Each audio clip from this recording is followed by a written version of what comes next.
Okay, so that was far more tedious and difficult than I thought it would be. I screwed some sheetrock screws directly through the metal pillars on either side, but pre-drilling the holes for those sheetrock screws was incredibly difficult because the drill bit kept sliding across the surface of the metal. Once I did drill those holes though, just slightly smaller than the diameter of my sheetrock screws, I just drove a couple of 5/8 inch sheetrock screws through the openings in the pole mounts, so these little pole mounts I got from Amazon, through each one of those openings into that hole, and that pulled it secure. And then you just take the pole that's just, you twist it and extend it and tighten it and all that. Bop it, twist it, pull it, bend it, flip it, extend it, load it. What? Put it through each hole and then mount the curtain. I need to shorten the curtain a little bit, which shouldn't be a problem. I can use Velcro for that. I could sew it. I could do anything. Just shorten it like 20 inches or so because it's too long, because they don't make curtains for vans, they make curtains for houses. But then also the sides need to be able to actually seal to the edge. So I think I'm going to use some 3M Velcro, sticky on one side and then Velcro on the other side, patch things, stick them all along the edge of the wall right there and on the curtain so that the curtain can just attach there. On that side, the driver's side, they don't ever need to come off. They can just be permanently attached there, and that's a nice way of finishing off that corner. On this side, I'll probably put the Velcro things on, and then every time I close the curtain, I'll just stick them on there. My heater down here, I haven't decided what to do yet. I'm either just gonna lay the curtain directly over the heater tubing or create some sort of nozzle. I'd like to lay it over if the heat transfer from the tubing to the curtain is not a big deal. Maybe I'll watch it. I'll turn it on for an hour or so and watch it get really hot and see if anything bad happens.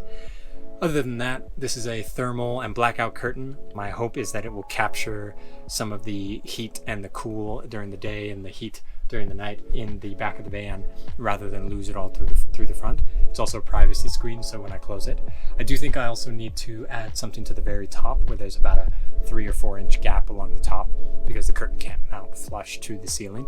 So I need to create something to stuff up there. Maybe when I create my window blocking, heat blocking, sun blocking, light blocking things, inputs, I can create something custom and small to go up there. And again, that wouldn't need to move. That could stay up there permanently, maybe via Velcro, and just run the length of the top of the gap up there so that I just capture that much more heat or space that could escape through there. Other than that, I'm pretty happy. I knew it was going to be kind of jerry-rigged and hacked together because that's what everything I do alone is. But I'm pretty happy with it. It's pretty stable. I don't think it's going to come down. It's easy to undo and take down, so if I want to take this inside, then I can. And we'll see if it actually does its job. And it kind of tucks away nicely behind the chair here. Pretty happy with it. Wait.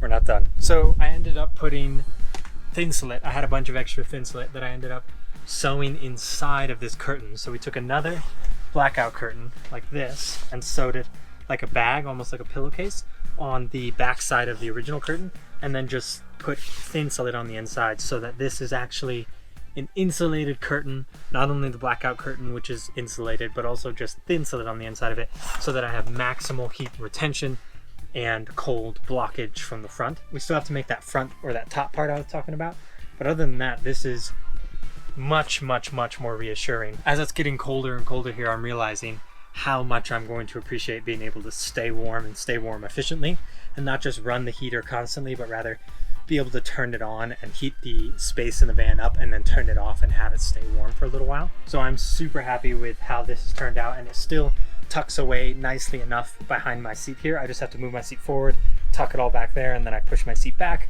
and it scrunches up against this piece of plywood because the thinsulate is real pliable and manageable. Now we're done.